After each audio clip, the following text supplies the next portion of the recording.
All right, everyone. Welcome again to another episode of Cali Manila Chronicles, Chismes and Recuerdos, the podcast. Episode 10. Episode 10, milestone. Wow, we're at 10 already. Kalain Um, mo yun? Grabe, 10. And 10 in the 10 last few episodes. months. I know it's been a few months already, but it's been a good journey so far. Um, for those who are tuning in, who are just listening, we have a guest that we'll be bringing on in a few minutes.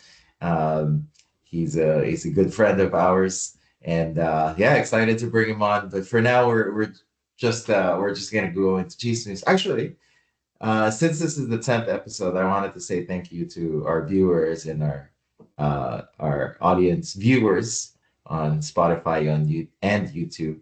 So on Spotify, we reached 350 views already. So it's been good. We are being listened to and watched in 15 different countries. So I don't know who's tuning in, but Yeah. I greatly appreciate you guys for supporting. Thank you guys for all the feedback, for continuing to optimize this show, and we want to keep hearing from you. So please interact, engage with us, let us know what you want to hear. Um, but yeah, relevant chismes. I'll start off first because um, I just came back from a retreat this weekend.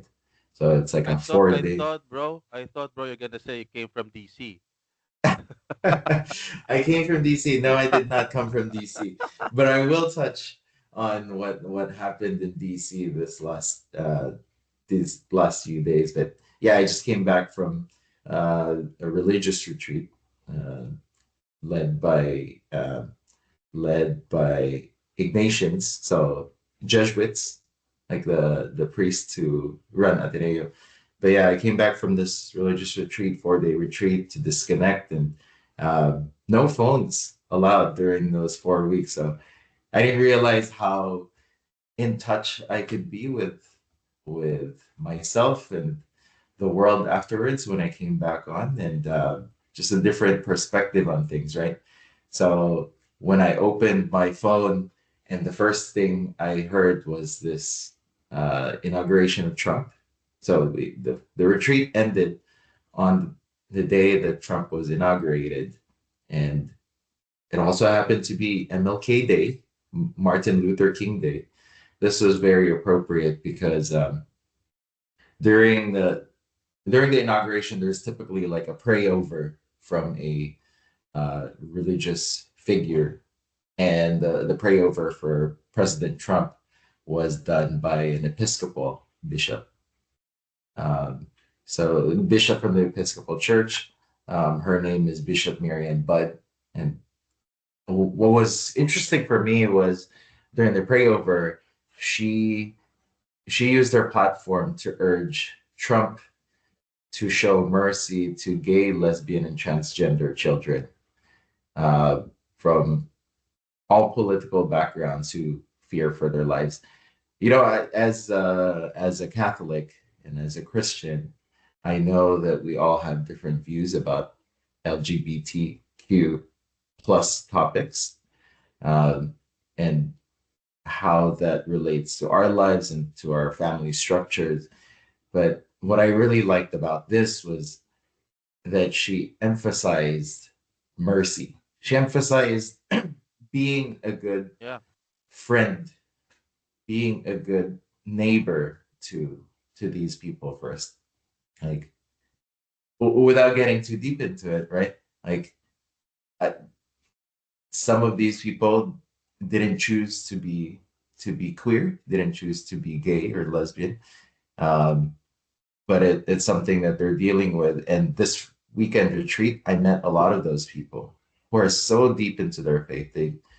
They love God and Jesus so much, but they just can't get this this thing out of them. Uh, and there is a need for the church to address that and to address where they're coming from and how they can continue to be part of the church. So I love that, and that's how I really felt like this is an important chismes. And to add to that, one of the things that the bishop talked about was that she emphasized the contributions of immigrants, telling the president that the vast majority of immigrants are not criminals, adding that they were good neighbors and faithful members of our churches, mosques, synagogues, gurdwara, and temples. Like she asked for President Trump to grant mercy to families fearing deportation and help those fleeing war and persecution. Like I think when we look at this and we hear this, it's like Jesus, like reaching out to these people. That's what she's asking for, having that Jesus heart to be to be good, to be good Christians. And that at the very end, she said, "Our God teaches us that we are to be merciful to the stranger, for we were once strangers in this land." So powerful. Like, man, that's like, if there's anything that we can take away from like us as immigrants here in the United States, at least for me and JR. Like, oh, sorry, I didn't introduce our guest yet, but me and our guests who are immigrants here to the United States, this hits home. Like, we can do better. We can do better as immigrants here to the United States. So yeah, Well, that's I do think for that is first that the identity gives for because there is uh no right wing media left is disinformation. There is lots of environments. I would say companies backing off, but my final take on it is it's just giving identity to them. Uh, but there's no like if you go choose male and then there's a like a drop down after male. There's no drop down after female. Like you go like after female you go like there's another subsection from it. It's just they want mhm, their own identity, and some of them really chose their own region. And from that, it's more an acceptance because they're not doing anything that is, I would say, sin because we're all mhm, sinners. But in terms of like, for example, uh, which is here, it's in the Philippines, right?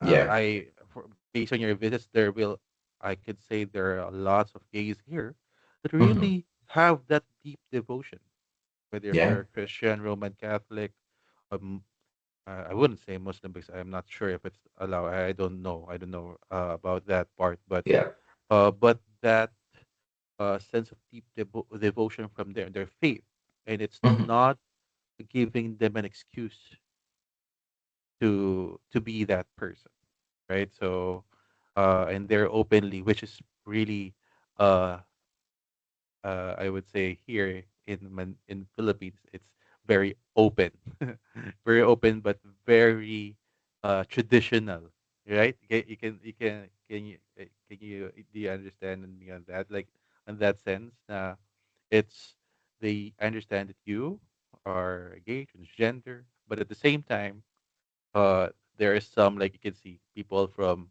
the boomers, from the Gen Y that's not comfortable. But as yeah, long as you're not doing anything, they're okay. yeah, They're not doing anything.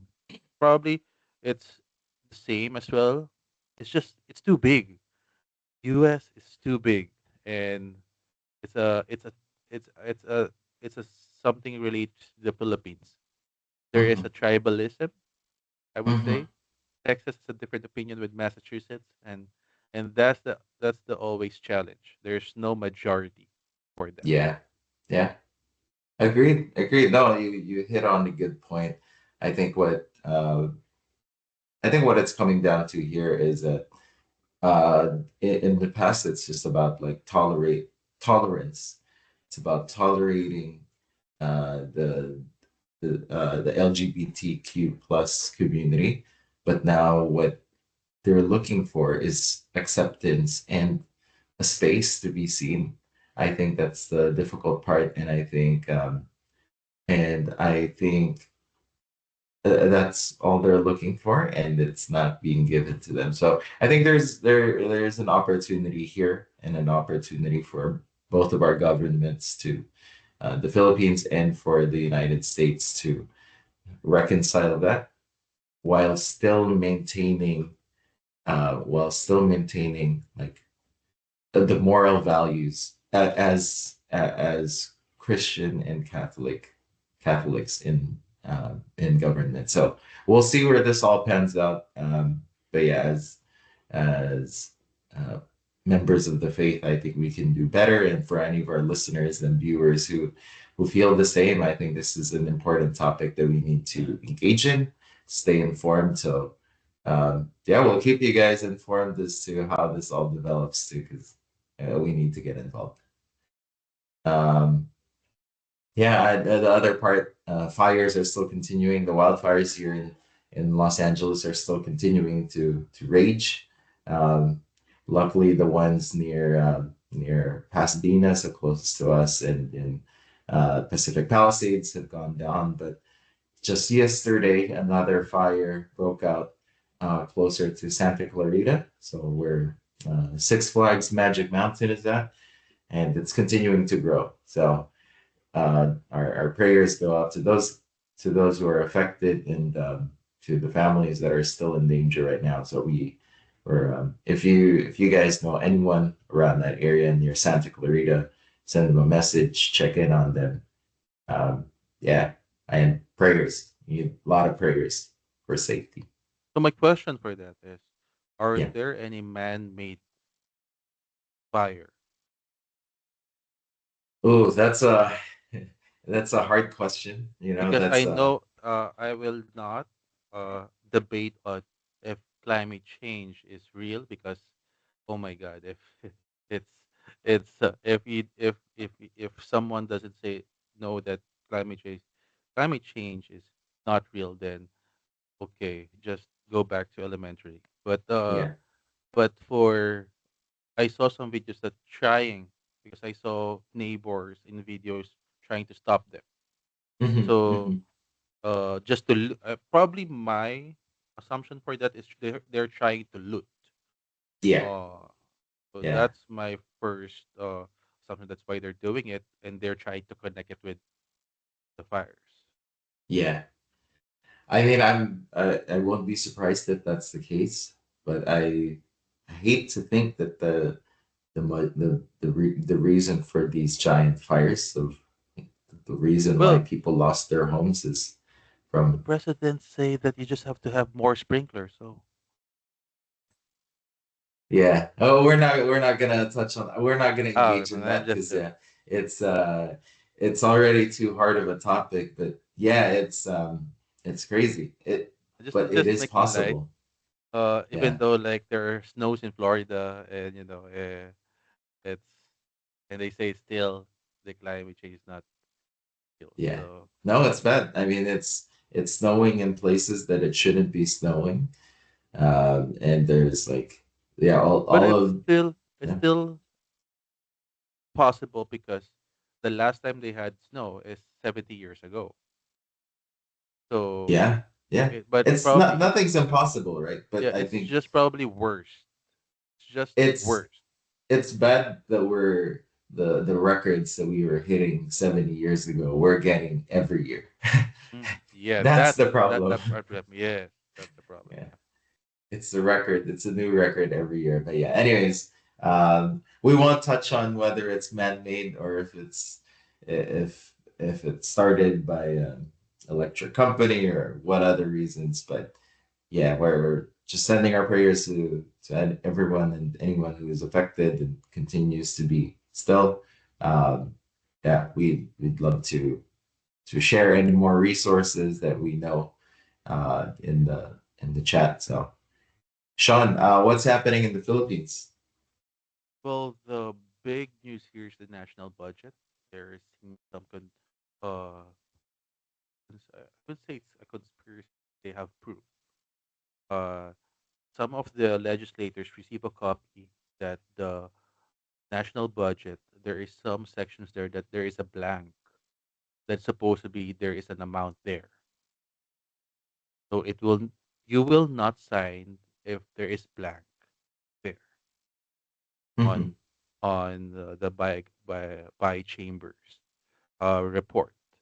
So it's already on the president's table, and there are some blanks from it. So there there's now some like people are asking why there are blanks. Mm-hmm. And some of the legislators are received copy that don't have. But it gives them an idea that because the one that opened it up is the former president.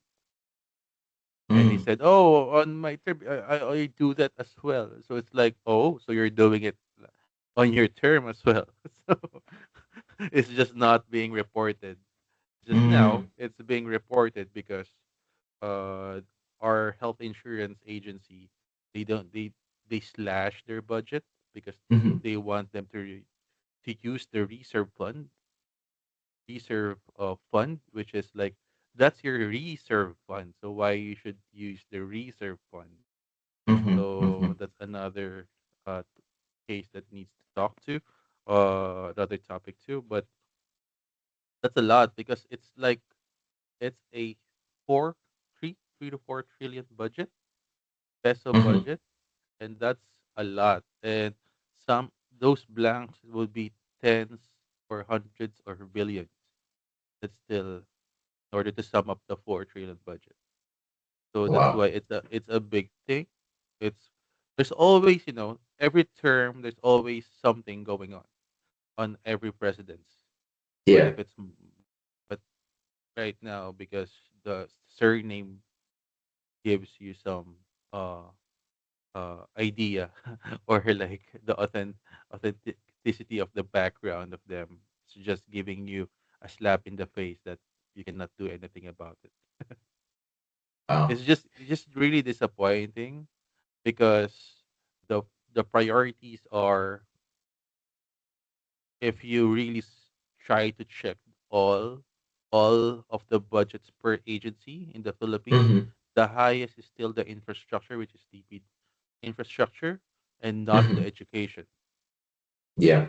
Yeah. So they're trying to picture the frame that it's education, but if you check the education budget, it's still a lot of focus on infrastructure and Mm-hmm. not for the welfare of the next generation, which is education. Yeah. Yeah. So It's that's a thing. Uh, and I hope because they're getting my tax. yeah. It's difficult. It's hard to see that there's like a parang obvious na may nangyayari sa government, pero there's nothing you could do, Yeah, or it feels like there's nothing you could do to call them out. Like, is there no governing body that audits? Like, hey, there why is, is there there? is, Yeah. there is. It's just right now most of the uh persons that already appointed by the president. So how can you how can they flag the Yeah, president or the legislators if uh and they can only audit after it was already done executed. that doesn't make sense. That's crazy. Wow. So Well, yeah, they have quality assurance quality control framework, uh but still still uh, probably that will be one of the traits of a Filipino, the discarte.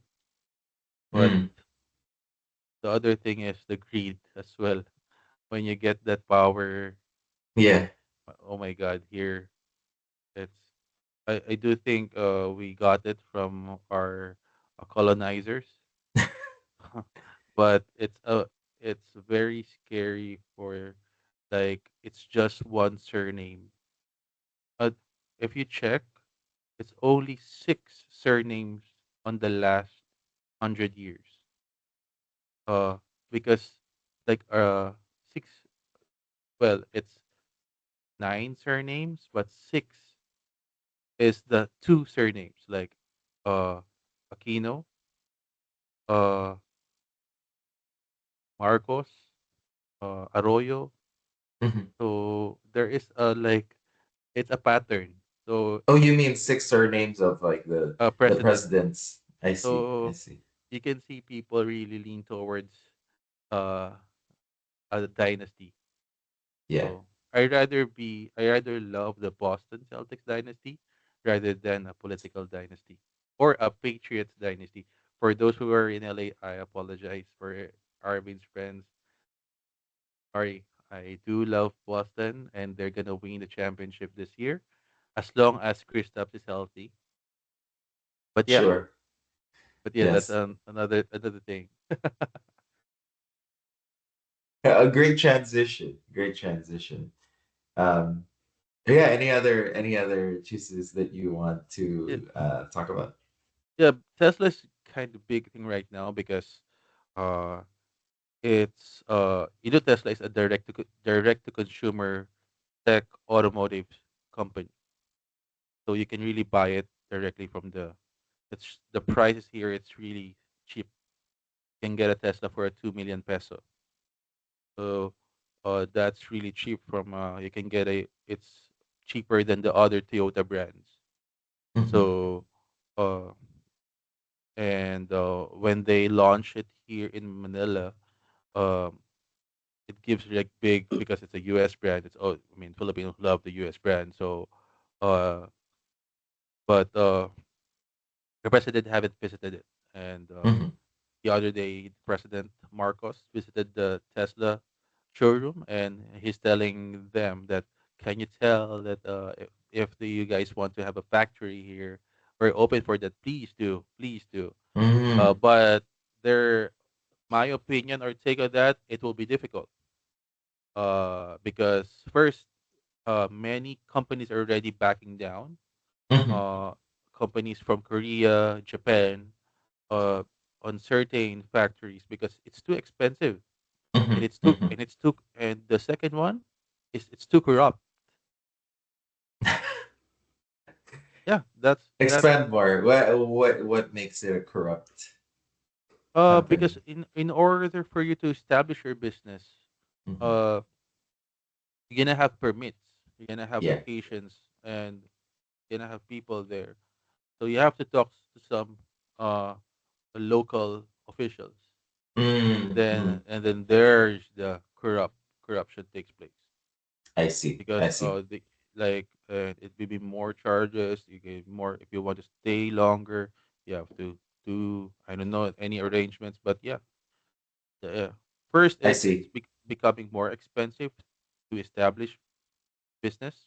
Hmm. Uh, and second one is it's too corrupt. I So see.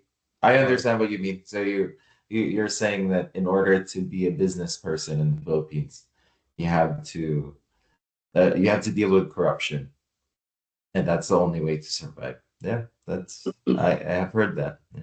but there are some cities that really open. They're really good. They're really open for business. Hmm. But the space as well is you cannot be providing one city that all of it. So for a Tesla, which really have need more space for their factory or assembly plant, it's gonna be difficult. So to have that space. Uh, Yeah. but yeah, and the other thing, it's the expertise. Mm. That's why China is the perfect place for most of the companies because they have the right price, they're open for innovation, Hmm. and they have the expertise. I'm not saying that Filipinos doesn't have the skills. It's Hmm. just Hmm. they're not specifically aligned to those needs that the company needs. Yeah. Yeah. Yeah. So there's no one on the robotics side. There's people probably those who are expert in robotics here are going to other countries Hmm. and probably Hmm. working in Tesla in other area in other countries, and not in the Philippines because they're gonna get people here and they're not gonna Yeah. say, "Oh, come back here, work here." Yeah. So Yeah. that's Yeah. the other thing. That's the other thing. Yeah, but uh, Yeah, but the good thing is the EV industry is coming up. I'm a supporter of Hmm. the electric vehicle industry. I do want them be to make noise Yeah. because I'm not saying Toyota is because I just wanted to have a balance Hmm. of it. I Yeah, mean, absolutely. good to have combustion engines. It's good to have EVs as well. Uh, and people are really getting the benefit from it. Hmm. It's just on my end that BYD uh partner with the conglomerate family, which is Ayala, Yeah. and it's give them really boost to become bigger. Like they have already 22 dealerships Yeah. Yeah. in just 1 year, Mm. and that gives you by Ayala. That's to give you to have partnership with Ayala, and Yeah.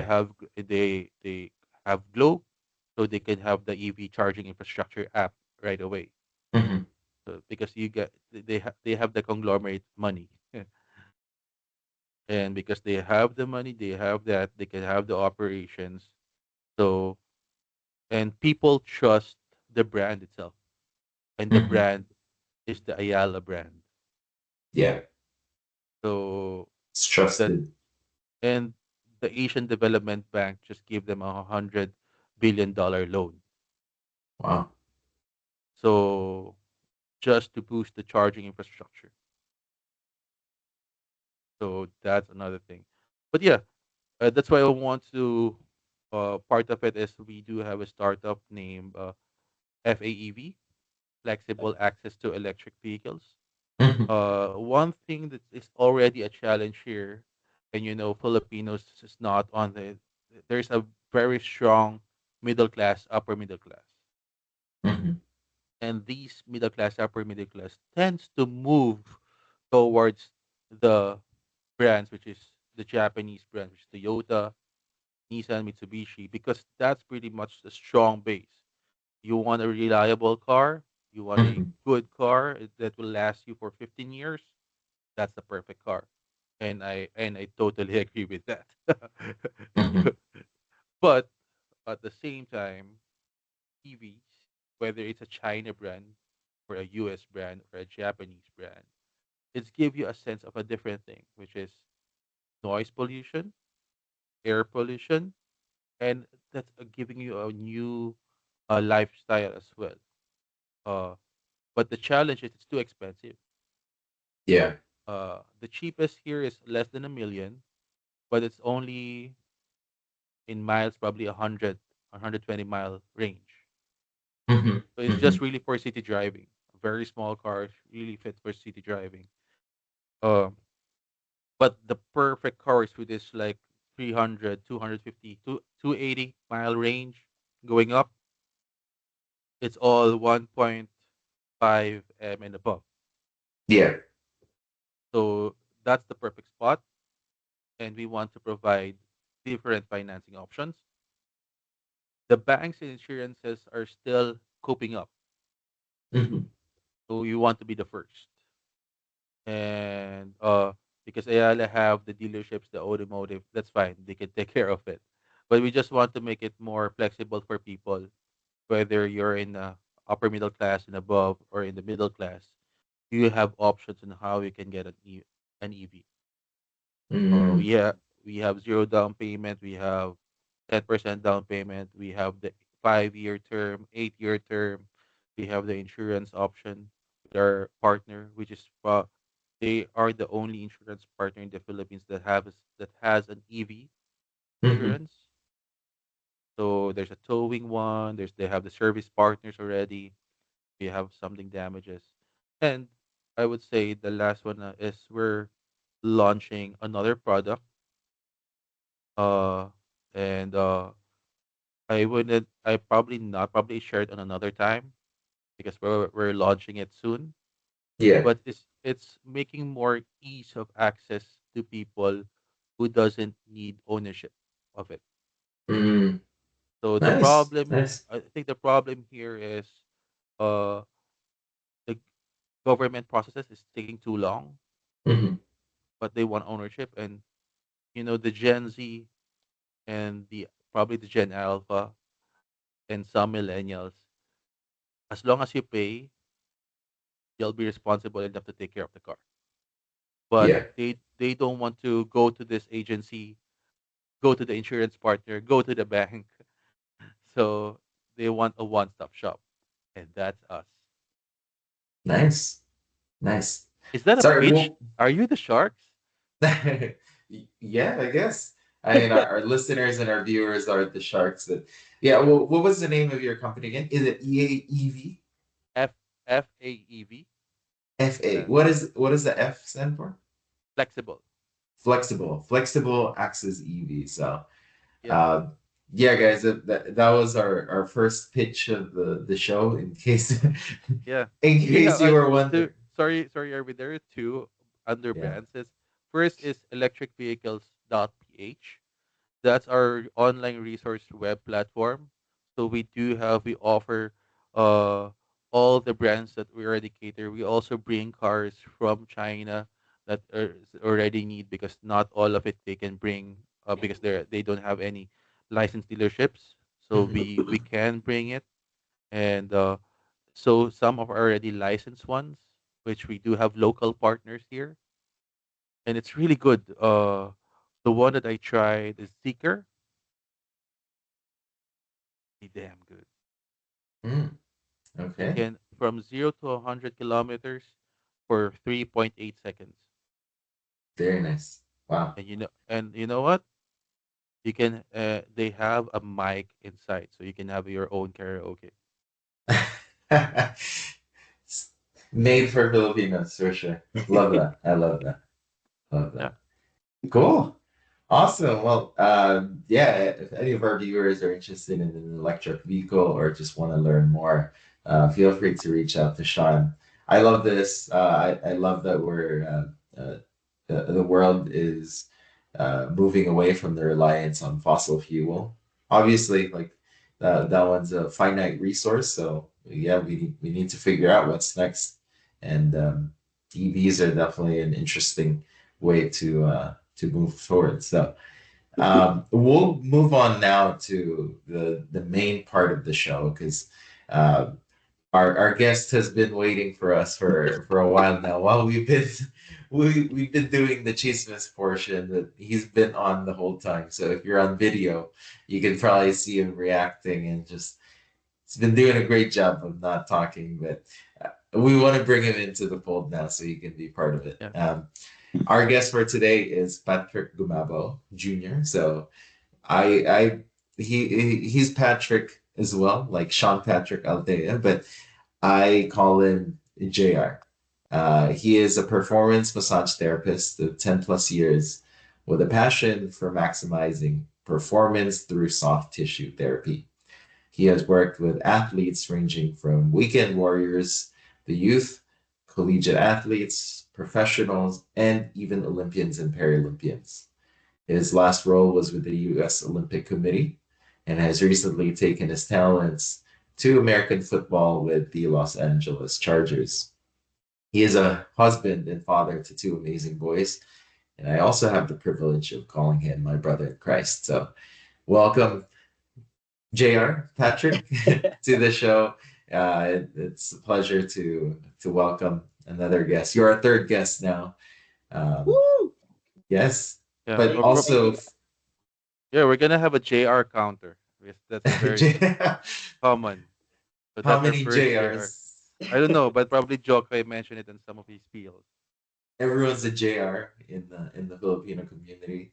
Um, but yeah, it's a pleasure to bring you on, AJ, because you're an inspiring person in regards to how we go about building a career uh, that takes into account your family, building an amazing family, but also building a foundation around your faith. So, first question I'd like to ask you: what inspired you to choose sports therapy?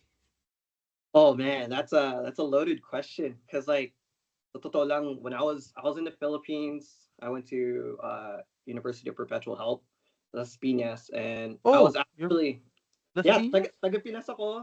I grew up half my. I guess the background to this.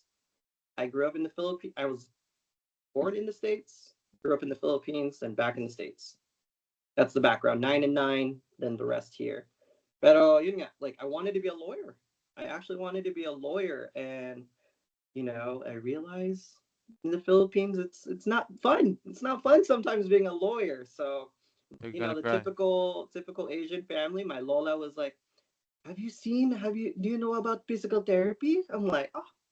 So yeah, I went to physical therapy school in the Philippines, and then transitioning to the States, like, let's be real, it's expensive.